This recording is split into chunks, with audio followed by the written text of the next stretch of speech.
Ladies and gentlemen, podcasting since 2005. You're listening to Gamertag Radio. With your hosts, podcaster Hall of Famer Danny Pena, the always opinionated Paris Lilly, and from outside of the norm, Peter Toledo. This is Gamertag Radio.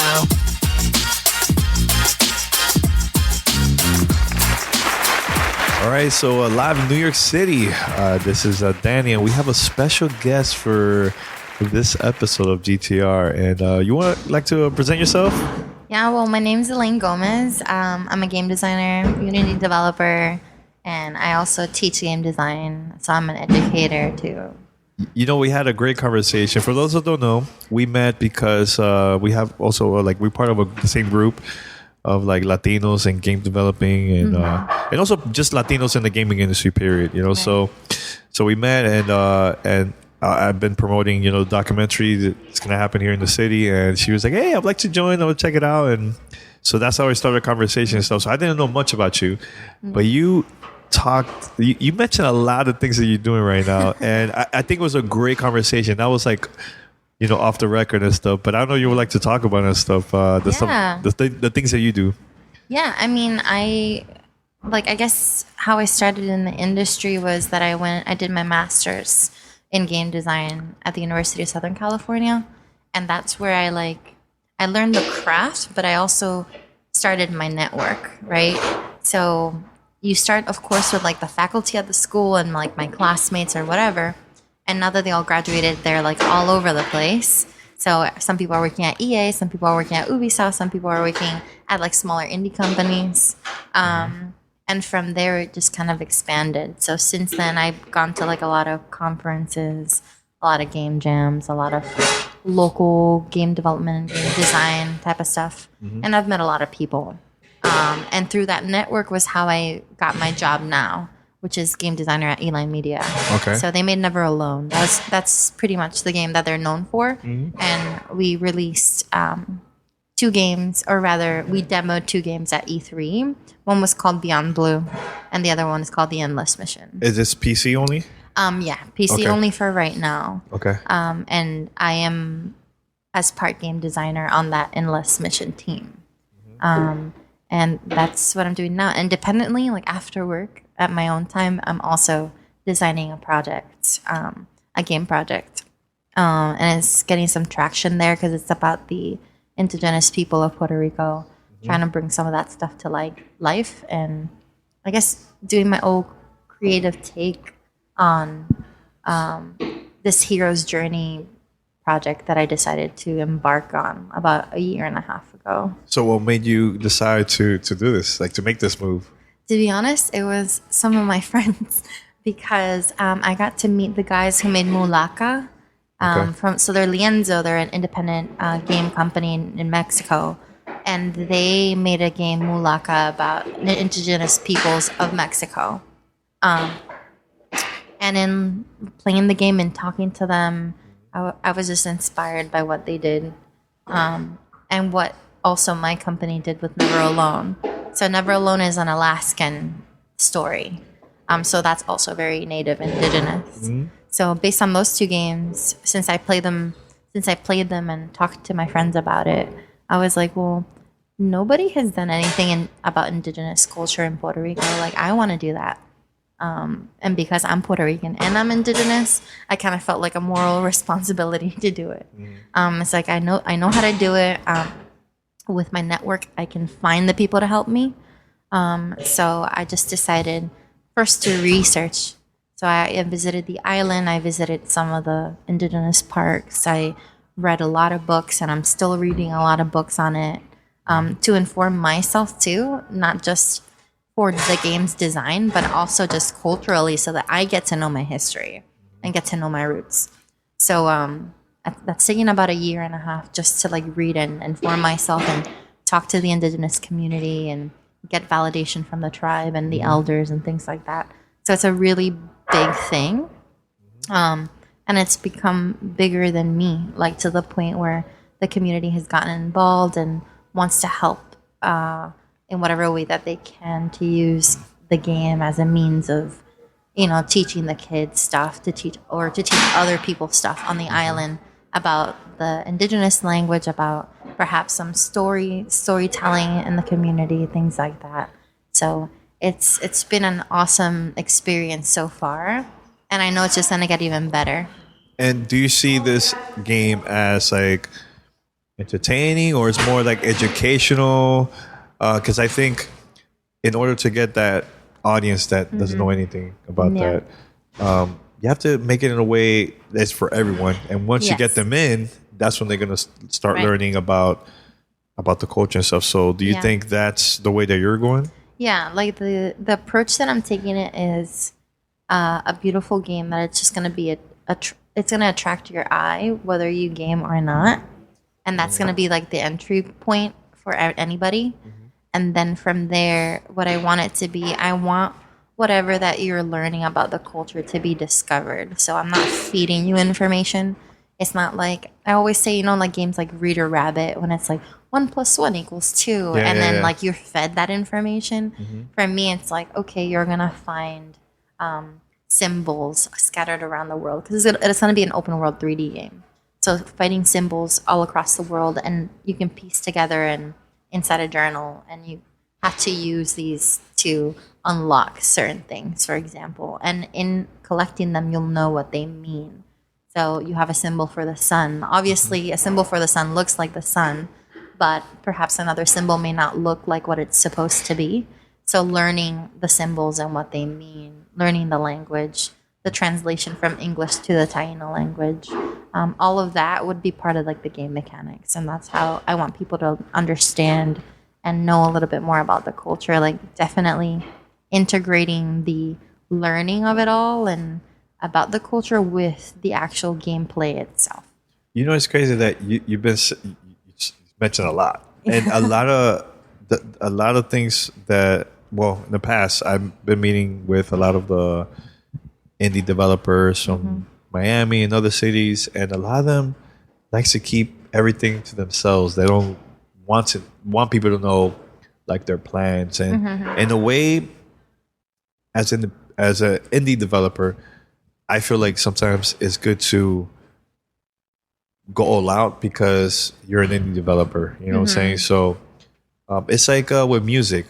Sometimes artists, they're not with a major label. They're doing everything on their own. Right. They give out their music for free. Here, check it out. So because they're indie, you know. So sometimes you have to do that to get that attention from everybody. So why is it that a lot of the indie developers, they like to keep everything as a secret, but I feel like they're never getting that attention because they're not letting people know what the stuff that they're working on? Yeah, I mean, everybody, I guess, has their own take on this. So this is my personal take, is that I can tell you right now that it's very easy for somebody to just take your idea and make it theirs. Oh, yeah. So a lot, like, you cannot copyright game mechanics. You can't copyright the idea of what a game is. That's why the whole FPS genre all looks alike. Yeah. Or like you have that issue with like PUBG and Fortnite where it's like they're so similar because at the end of the day, you cannot copyright that stuff. So I think that's probably one of the biggest factors why indie developers or developers in general just really are secretive about their ideas because they don't want anybody else to take them. They want to be original. They want to be unique. And I think that's one of the things. But at the same time, there's another side to that argument where, yes, somebody can steal your idea, but nobody is going to make that game like you are. They're going to put their own personal creative take on it. And what you make is going to be personal to you. And it is going to be different, But it's a battle. Yeah, it is a battle. It is a battle. Yeah. But I think personally that's like the number one reason why people want to keep things secret. And another thing is just like you have developers who have taken years to learn a craft, and they're not here about to sit and share that knowledge that they spend many years crafting and cultivating and getting better at. And you see that a lot with code, for example. Like even sitting down with a friend, they'll be like, okay, in order to do something, you need to do ABC, XYZ. but they kind of give you guidelines. They give you the basics. They give you the basics. Yeah. They don't want to actually teach you how to do it because they don't want to give away that process. And to me, in a way, that's stupid. Like, I don't like to do that. Like, if somebody asks me for help, and this is why I'm an educator, right? Like, when I teach game development at the university that I teach at, I go line by line and I teach my students what do these things mean and how can you tweak this to apply it in a different way, because that's how you apply understanding. It's not like just copy paste this code, like have it work. You know what I mean? And a lot of people do that. A lot of people will find something on like Stack Overflow, they'll find something on like forums like Unity forums, Unreal forums, and they'll just apply it without actually understanding what's going on. So that's another thing too, like just developers in general, at least with programming, I have seen it personally where people are like very secretive to like the methods that they use to do things and the knowledge that they have built over the years, because, you know, it's like, I worked for it, you should work for it too. And it sucks. No, my thing with that, so you have a team now that it's going to work on your project. Right. Everybody has like their own style of, Mike is, they have like their own style on how they're going to create the game, the graphics, this, you know, gameplay and all that. You have your vision. So as a person that doesn't know anything about game development, how you manage to get everybody on the same page when it comes to that? I think with playing games, like there's this rift, there's like this divide within the community where it's just like you have people who make the games and people who play them. And then people who overlap kind of like you don't see them as much. So for me, anybody who's working on my project has had some exposure to games, whether that is they play them, they enjoy them, or they went to school for like game art, or they went to school for like game, like music composition, stuff like that. So everybody's been exposed. None of them know how to design a game. Like they're not about to sit here and plan game mechanics with me, but they understand the development pipeline enough to sit down with me and be like, okay, if you were going to do a game mechanic where you want to shoot something at something and it falls down or whatever, something like that, like a game mechanic to shoot. How do we integrate the sound and the music to do that? How do I animate and make the art the way that you want it to, so that it looks like you want it to look like, and it's not just my creative style tacked on, you know? So when it comes to working on teams, I would just say to get everybody on the same page is talking about the project. Like the 3 people right now that are working with me, we had an hour or 2 conversation just about the project, what it was about, why it was important to me, and the impact that it can have in the long term.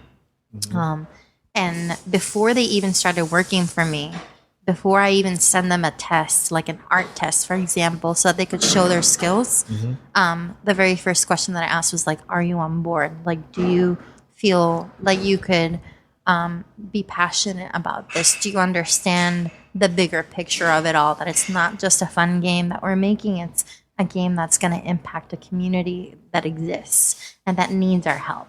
You know, like having those deep philosophical conversations about what is colonialism and imperialism, how is it affecting the indigenous and native population in Puerto Rico, in the United States, and even deeper to the fight that's going on within the Latinx communities, like at the border, in our own home countries. There's a lot of struggle and a lot of oppression and a lot of hurt going on. And this is why I was very adamant about having a team that was people of color and Latinx. Like, it was so important for me because it's such a huge conversation that I was like, if I'm going to use my craft to do something good, I want the people who are part of this to also understand what it's all about. And that's how I was able to get everybody on the same page. So I have my music composer who was born and raised in Costa Rica. My concept artist was, I don't know if she was born and raised in Vietnam, but she's of Vietnamese descent. and I have 2 other artists, 3D artists that are working with me from El Salvador and Mexico, So I have all these people that have different backgrounds, different experiences, but what ties us together is that idea of our people have been hurt. We have a past of ancestors who were all slaughtered for believing what they believed in, whether indigenous or not, constantly being oppressed in a way, even to the current day, where when you can walk down the street, speak Spanish, and somebody will be like, "Go back to your country." Like it's that deep, and it's very real. No, I mean there's also people that is part of our gaming community that they're not Black, they're not Latinos. Why is it important for them to also support this type of project? And I know you posted this on Twitter that you were looking for developers to work on this. And there was people that were against it, right? Yeah. Can you talk about that too? Yeah. So when I was looking for a 3D artist, I posted on several social media platforms. I posted it on our Latinx game developers group, and I posted it on another Facebook page that's for women in games. And then I used my Twitter account as a platform for the post as well. And that's because I have a big network, so I was hoping that at least I would get a few people to respond. And I got lots of retweets, which was nice because it spread everywhere to other people that I don't know. But some of the comments on there were like, "Oh, this is illegal. Like, you cannot." How's that illegal? Like, I think that they found it discriminating that I wanted to specifically hire a person of color or a Latinx 3D artist. And I wasn't opening it up for everyone. And I did not get angry at them. Like, I didn't just emotionally write, like, "You don't know what you're talking about. Like, screw you, don't talk to me." But I responded to some people and said, it's because of colonialism, or I have very good reasons, and I'd be happy to talk to you about why this was a choice for me. And at the end of the day, for people who are not of color or Latinx, what I would want them to understand is that there are certain things, at least with Indigenous and Native conversations, whether it's games or not, it's very touchy, because even to this day, the lands are not recognized and the people are not recognized. It's almost like we're invisible. In Puerto Rico, all over the world, and here in the United States, where you have, I can give you an example. In Puerto Rico, just 4 years ago, there was a cultural ceremonial indigenous site that was destroyed. Like, the government decided to just bulldoze it with no warning and with no reason. It was just taken, and that's the type that happens on a constant basis all over the world, where it's almost like modern, like, imperialization, where it's just like, you don't matter. This is stupid. We're erasing it because we would much rather have a building here. Like, that makes money. That makes money, literally. Yeah. And that constant erasure of culture and identity that has been going on for hundreds of years is so real that I personally couldn't. Using my moral compass, I was just like, how am I to try to create a game and create a project that is to honor my ancestors and to try to restore the suffering or bring some type of reparation between the indigenous community and the government of Puerto Rico, and even the American government and the First Nations? How can me, as just one person, create an impact greater than me, and be able to have conversation about cultural preservation or cultural conservation in Puerto Rico if I bring on people who look like people who hurt us? You know what I mean? And that's really deep. And you can look at me because I'm light skinned, and you'd be like, "Well, you look white." Yeah. So white. It's like, and you have blonde hair, even though it's not my real hair color. Yeah. So yeah, I understand that, but to a point, it was more for me about honoring my ancestors in a way that I consciously said, you know, I'm going to choose to work with people who have mixed blood, who understand all of these things, that it's not just a conversation that we're having about oppression and like, you know, all lives matter and all this stuff. Like, it's not just a conversational piece or a controversial piece. It's something that affects us to a personal level. I want to work with people who understand that personally and can understand why this work has the impact and importance that it has. And that's why I made the decision of just working with people of color and Latinx people. It's just a personal thing. Yeah. And the reality is that we culturally are different. Like, I was born and raised in Puerto Rico, and I moved here when I was 11, 2001, 3 months before September 11th. Actually, I was here for 9/11. It was terrifying for me. And here. even before the 9/11, moving here, just the cultural atmosphere was so strange to me to go to school and do a project. We did like a family tree project, 6th grade. And I knew all the names of my cousins and my aunts and uncles because the Latinx community is very family oriented. Very, yeah. So yes, of course, you have Latinx people who are not close with their parents, but they built their own family with friends or other people that have met, right? It's just something that's embedded. It's something that's embedded in the culture. And coming here to the United States and seeing, like, for example, that family tree project in 6th grade where I knew all of my family's names and birth dates, and my classmates were like, I don't know my cousins. Like, we don't talk to my mom's side of the family, things like that. That was super culture shock for me. And not having dinner every night with all your siblings and your mom and dad. That's super weird to me too. It was so strange to me when I moved. I was like, how can you like not wait for your like brother to come downstairs and just eat alone? Like, we all sat down together like when I was growing up. And we always like brought decisions about life, like mom and dad. It's like, what do you think about this? Do you support me in this? If you don't support me, let's talk about why you don't support me, and let's try to come to an understanding instead of just not talk to each other. Like, it's just a lot of cultural stuff that I didn't understand. And to me, that like trickles down even to my craft, where like there are other game designers who do happen to be white, who do not understand why I want to have a game mechanic in my game about discovering language. They don't get it. They think it's cool, but they're like, why don't you try a different type of mechanic? These are the conversations that I've had with people. But it's more, to me, it's more like education.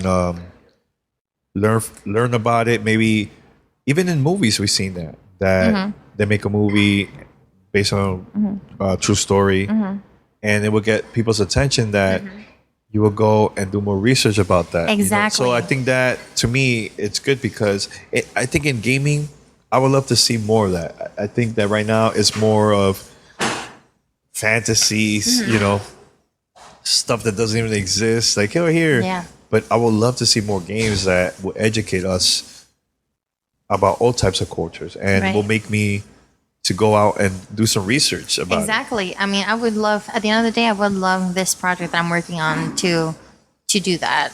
I would want people to be like, you know, I have never heard of Taino people. I'm going to go on What Google is that? and read What is Taino? Where are they from? Let me look it up, right? Yeah, exactly. Because I had to go through that process. Even knowing now that I am Indigenous, even I went through the process of figuring some things out and educating myself about everything. And it was crazy for me, like, for example, finding out that a lot of the names of towns in Puerto Rico are named after Taino words. You would have never known that if you did some research. I would have never known that. Even the word hurricane in Spanish, huracán, even in English, it's like the same word, comes from a Taino word. See, that I didn't know. Yeah, and it was their word for hurricane. Because remember, like, think about it. The conquistadors came from like Spain, Portugal, Italy. There are no hurricanes over there. No. So they had to find a word in Taino to describe that like weather event because they'd never seen something like that. So it came from the indigenous community. So there are some things that you would never know that are definitely on your daily life. You're like, wow, this is like based in indigenous identity. Yeah, exactly. You would have never known, but I did it. I researched, I would hope that other people would research too. I know it last week. I wasn't here for that, but last week there was an event here too for developers. The Game Developers of Color Expo. So how was that? How was the support from people that attended the event? It was great. Xbox was one of the sponsors for it. I gotta give it to Xbox. They always support like people of color. They always have events. I know in GDC they have one for like Latinos. They have another one, another event for Blacks, and the LGBT community. And what else? They also have other ones, so that's it. I think Women in Games. Women in Games too. Yeah, you're right. That's cool. There were multiple ones. Yeah. Okay. They were doing great. They were a sponsor there, and it was just so cool to see in one place so many people of color that play games and develop games. Because usually you see them scattered like around like a big conference like GDC where it's like thousands and thousands of attendees. You see one here and there, unless you're part of like a group like me, like I'm part of the Latinx in Games group, and I see Latinx people all the time because I'm in the group. But if it wasn't for that, I think I would just be on my own. Yeah. I really could just be on my own. I mean, I know a lot of them came out of town, some of them from here, from New York. Yeah. What is the goal from people of color that are trying to develop their own games or maybe be part of the gaming industry, like work for a bigger company? Like, what is their goal right now? Because do you think everybody's on the same page or they're trying to figure out from someone that's not a developer? To be honest, at least for me, I know we're trying to build community. We're trying to find like-minded people who look like us, who perhaps, you know what, the biggest issue is resources, to be honest with you, in the communities, in minority communities. Even like having a computer or having internet access at home is not possible for a lot of people who are of color, especially in the city. Like, they have bigger fish to fry than having a computer. They would rather just go to Starbucks and like connect with their phone on free Wi-Fi, for example. It's a matter of accessibility and resources. I am very fortunate that I was able to go to school, and I had that drive of wanting to pursue like a master's degree, but my parents couldn't help me financially in that. They were like, "You're gonna have to find a loan," and like, yes, I am super in hella debt because I went to school. That's how I got my first computer. Yeah. Student loan. I got a compact computer, super cheap. Nice. That was the only way, that was years ago. I was like early 2000s. Yeah. But that's how it is. Like, if you don't have that drive, if you don't have family or friends who have been encouraging you to like pursue higher education, then you probably have a part-time or full-time job. You're trying to make ends meet, and you're just trying to live and be the best that you can be with what you have. The last thing that you're going to think about is, you know what, I really like games and I want to be a developer. Let me, I don't know, go to like a coding class or something. That like barrier of entry is like really big. So when it comes to the community, at least in developers, in seeing other developers of color when we meet each other and talk with each other, it's just like-mindedness, you know what I mean? And supporting each other in whatever way we can, and that and supporting not just like morally and like emotionally and verbally, and or like follow me on Twitter or whatever, but I'm talking about financially too. Like supporting each other's Kickstarters, supporting our GoFundMes, whatever way we can, we're there for each other. We become like a family within the developers community. And you don't see that much outside of anything that's not like Latinx or like Blacks in Games or anything that does not have to do with our minority. You see less of that community and family type of feeling, because everybody's just trying to make it. Everybody's competing with each other. That's just the reality. The industry is small, and for every one job post, you have like hundreds of people who want to apply, so it's very competitive. So at the end of the day, we need to figure out how we can work with each other to collaborate and support instead of trying to beat each other to the punch or whatever. Yeah. And I'll give you some of my the way how I develop the games. Here's the script, but I can't say much. Yeah, exactly. Yeah. Like for me, for sure, one of the things that I want to do when I start, because right now I just exited the research phase of my project. So now entering in production, like I definitely want a devlog, and I want to post like scripts that are accessible to other people. So like, hey, I figured out a way to make a really smooth character controller. Here's my idea, and you can have it. Like that's how you build community. That's how you establish these resources that we want people to have that they may not be able to get elsewhere other than the internet, because they don't have the money to go to school, or they don't have the money to buy books or whatever to learn game development. So yeah, accessibility for sure is a big one.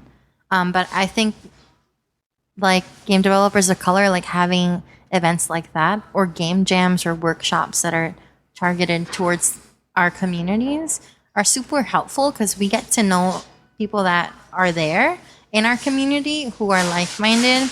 We inspire each other, and then at the end of the day, we also inspire other people who are perhaps not in that community. And like we spoke before, just inspiring people who don't even make games, just like inspire them to be better people, to chase after their goals and their dreams. If people see me like hustling and trying to make it, they'll be inspired to do that in their own life. In their own, yeah. Yeah. I agree. And I give you an example, like my friend who's doing music composition for my game, even though he studied that, he's not even doing that right now. He's working on podcasts. And that's how he's making his money.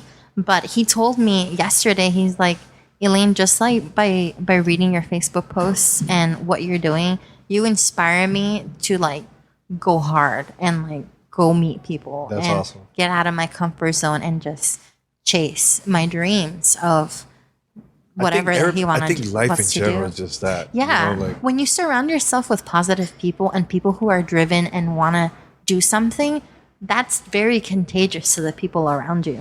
Yeah. And it doesn't have to do anything with game design. Like my closest friends are not game developers or designers. They're just trying to hustle and do their own work. But in seeing how hard I work and my passion and determination, that's enough to kind of give them that spark to push them forward, because they want to succeed. It's like in whatever way you want to succeed, I am supporting you 100%. If that's right now, all I can do is support you financially. If I can give you like a few bucks for you to like buy something that you need, or like get a bill off of your back, like I do that for my friends, because I know they would do that for me if they could. So just like being a positive impact, just being overall good person, like in general, just be compassionate. Like we lose sight of that in our daily routine. And the thing is now with social media, it's gotten it's gotten dark. Bad, it's gotten and dark. People, because there's like that like veil of being anonymous online. Like I can pretend to be somebody on Twitter and Facebook, and that's really not who I am in person. And I think there's a lot of that going on in social media right now. It's like I can say very hurtful and terrible things to you because there's nothing that you can do about it other than respond. Before I used to take it personal. Now I just like ignore it. Just let it go. Let it go, yeah. Just let it go. Because they're not getting attention. It's like, oh, I'm wasting my time. Yeah. That's it. And like, to be honest, you have other more important things to worry about, than what people are saying about you. Like when you mentioned that the tweet that I made about trying to find a Latinx or person of color artist, and me getting a few comments there about how that was wrong. Like I also at first took it very personal. I was like, how dare you? Like I'm trying to like do something good, and like you're telling me that it's bad. Like, and I did post about it. A lot of them didn't understand. They didn't understand where I was coming from. Yeah. So I made a post about it, and I even made a post about like, what does cultural pride mean in your work? And I put up an example of Celia Cruz. She's one of my favorite. For those of you who don't know who Celia Cruz is, she's a Cuban. She's a Cuban legendary singer, and she was black, And she got a lot of resistance when she was starting to sing in Cuba because of her skin color. And she was anti-Fidel Castro, like very like publicly and blatantly, to the point where like her music was banned from playing on the radio in Cuba, and it still is to this day, because she's just considered an enemy of the state. And she passed away like 15 years ago. Yeah. But I was very young. yeah, but even then, if you listen to her music, even though her music was banned from Cuba, so Cubans could not listen to it, most of her music is about how much she loved Cuba, and how she longed to be back, and all this stuff. Like, it was just love for her country and the beauty of her country, and the colors and the people. That was a lot of what her songs were about. And that's the cultural pride that I was talking about. It's just like, it's not because I'm not racist. Like, I'm not trying to like make people feel bad. It's just a certain type of pride that comes with, like, I was born in a country that's struggling and has struggled, whose people were murdered for no good reason, but were resilient. And here is an example of the beauty of that country and that culture. And the people that have worked behind it are all people who understand that. And that's why I made that decision, right? So my question, this is a pretty good one, because you said it's a lot of people that can't afford to get a PC. Your game is coming out first on PC. What about those that only have consoles? Do you see yourself trying to see if you could release this for consoles also? Absolutely, yeah. Like so I'm building this game in Unity, so it's easier to port to a console and PC. Those are like the easiest ones to port for. And of course, you need like licensing, whatever. Yeah. But I am fully aware that the global market is in mobile. And if I want to reach Puerto Ricans, I'm going to have to port for mobile, actually. Because that is true. How many people can afford a PS4 and Xbox One, but or they have a phone, gaming they have a PC? smartphone, but they have a smartphone, or they have a tablet, like a cheap tablet. Exactly, right. So I'm very conscious of that, very consciously of developing something that can be exported multi-platform. But my goal first is going to be with PC and console first, and then focus on mobile, because mobile development is a different beast. Like, it's different, and I'm not used to it because I've never released something for mobile. It's going to be a challenge, but I think you could put it It's going to be challenging, and some people end up developing for PC and game consoles first, and then they wait a year in developing the mobile version, and then they'll release it. So I think that's what I'm going to end up doing. But with this game, what I wanted to do is to start a conversation in Puerto Rico specifically, and the indigenous community, about how we can use game design to share our culture in different ways and to teach people about it. Language, stories, values, all of that stuff. So what if you said you're going to start a blog, right? Like about your journey and stuff. So if there's people that read it and maybe they have an idea, they want to chip in, send it to you guys. You as a developer, you have your vision, right? But you have somebody that tells you, I think you should do this. Yeah. Is that a good or a bad thing? If they say the right way and they want to help out. No suggestion is a good or bad suggestion. I think in general, all developers should listen. Like, I'm willing to listen to any feedback, and whether I adapt it or not, that's up to my discretion, right? Because at the end of the day, does it go with the vision? Does it go with the design that I'm going for? Does it make sense? Yeah. But I am totally open to having suggestions being thrown at me, and try, if they are better than what I have thought of, how could I weave that into the design that I already have? The thing is, a lot of developers take it personal when people are like, it's their baby. It's their baby, it's their art. And I had this conversation with a podcaster, because I always say community feedback, it's great for the gamers, it's great for the developers, the company, the publishing company too, because when you make the game better, the word is going to go around. Exactly. Sales is going to go up, and people are going to support you. But if you just say, I don't want to hear it, I have my way, and that's it, I think that will hurt you at the end. It does. And you don't grow either. Because you don't grow, exactly. all you're doing is making what you want. Yep. And that's not the way to go about anything. Because even in like regular life, if you're doing something wrong, like that's what the definition of insanity is, right? Like you repeat the same thing over and over again, expecting a different result. That's exactly what happens with games. It's like there's a certain amount of effort that you can put in, and you can only get but so far on your own.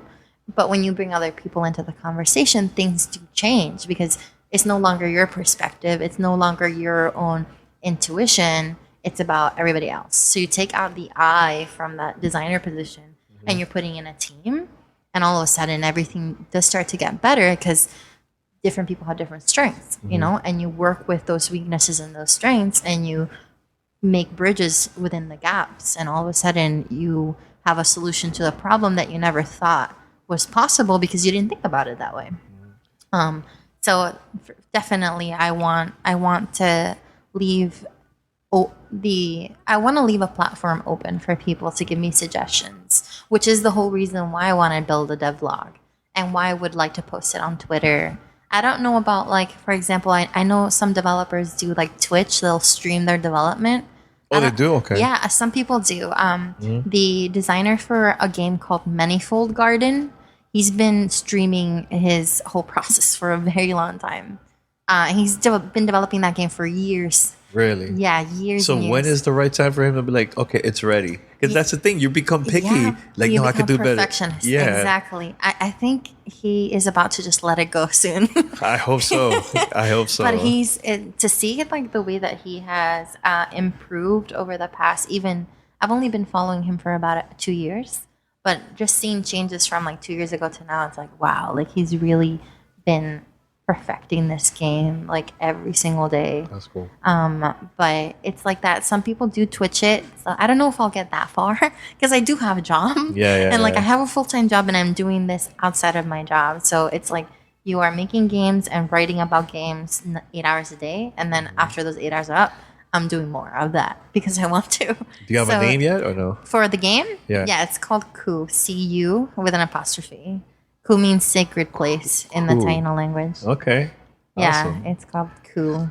Now, my last question is for upcoming developers or people that are curious about going that route, what is like the best way for them to start? Because a lot of them don't know where to go. They're like, oh, I have to go straight to school. That's like the only thing they can come up with. Yeah. But there's probably stuff that they could do even before making that move, right?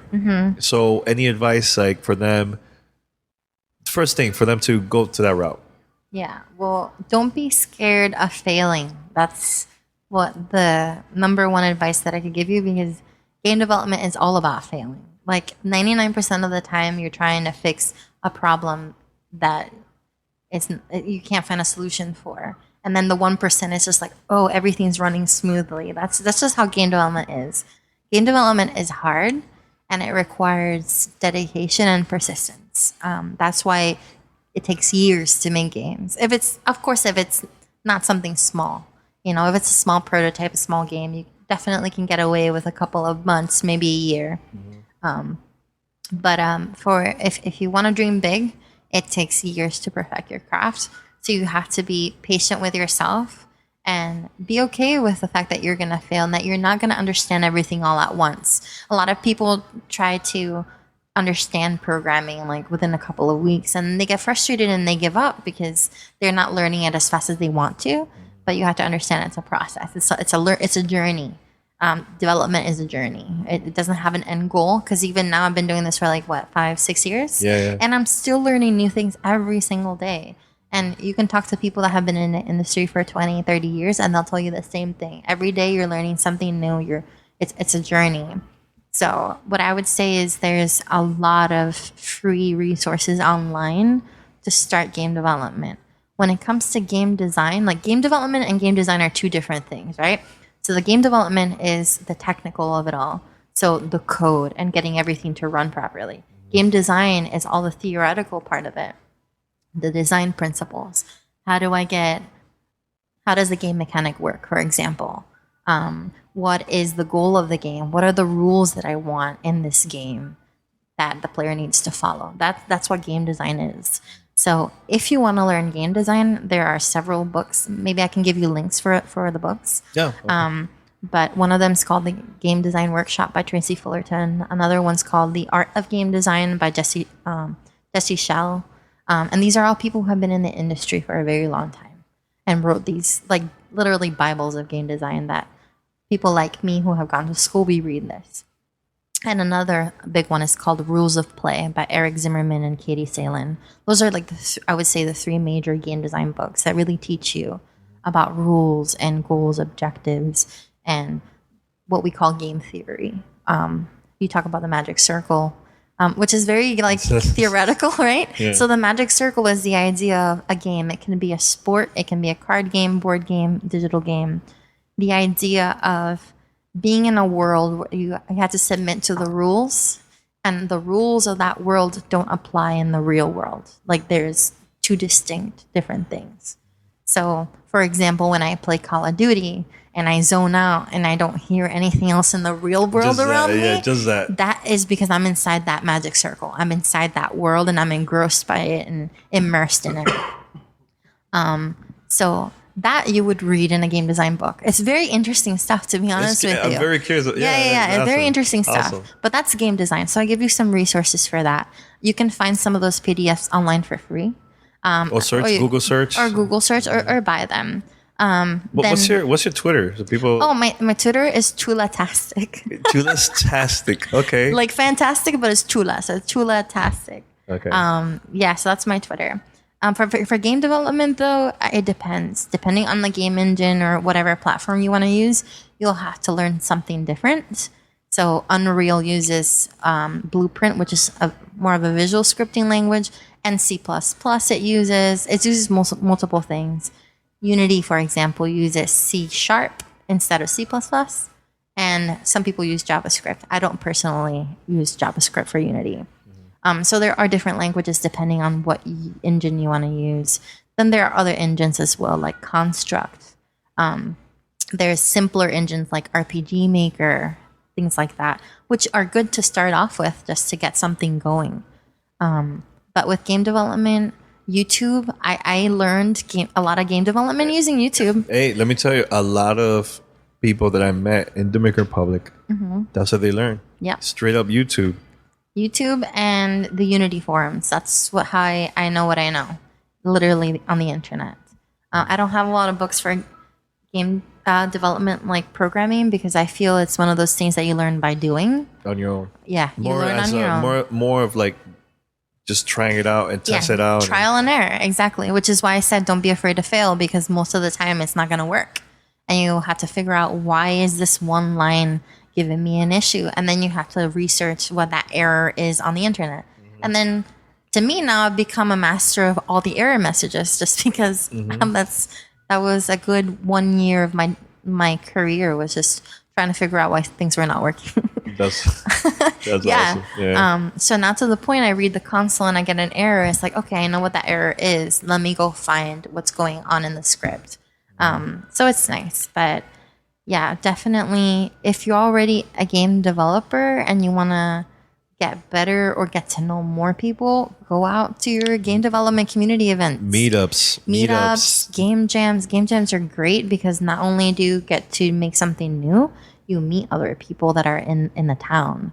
So I met a lot of my friends through game jams and like community. And GDC. And GDC, meeting the people at GDC. If you have the opportunity to get out of the state, go to another state to meet other developers, I think that's a great thing too. And there are some people, unfortunately, things like GDC are very expensive, and they can't afford it. Even for the game developers who would want to go, it's just out of reach.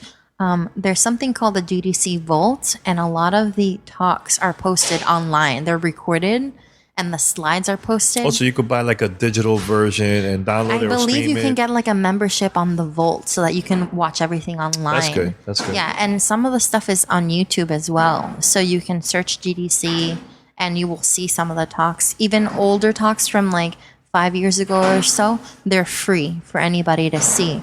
So it's like you don't lose out completely on the experience if you don't go because there is stuff online that you can watch. That's awesome. Well, I just want to say it was a great conversation. Thank you for having me. Long, great conversation. I think people are gonna like this, man. So, any information how people could follow? Well, I know you mentioned your Twitter. Yeah, my Twitter. It would be great if I could get more followers because I'm gonna start producing this game, and I'm gonna be posting a lot of stuff. So, like you said, like getting feedback from people on anything from like the art style to world building. Anything helps because this is really a community game. I'm making it with people that are not necessarily my friends. They're people that I'm just meeting. So definitely help me out whatever way you can. Not just financially. Like, don't worry about that. Like, I'm okay for now. But if, it comes to the point where I don't have food, I'll let you know. Yeah. If she's struggling, like, help. Yeah. Cool. Website? My personal website is elaine-gomez.com. But Cool will have its own website soon. Soon. All right, cool. Well, Elaine, thanks for the roundtable. Nice little conversation. It was really cool. Thank you so much for having me. Good luck with the project. Thank you. All right, cool. Thanks.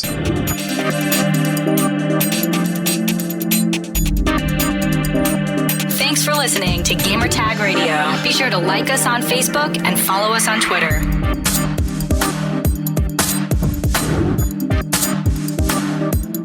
Thank you for listening to Gamertag Radio. If you'd like to donate and help us out for future events and more coverage and also better audio equipment, head over to donate.gamertagradio.com. That's donate.gamertagradio.com. Thank you.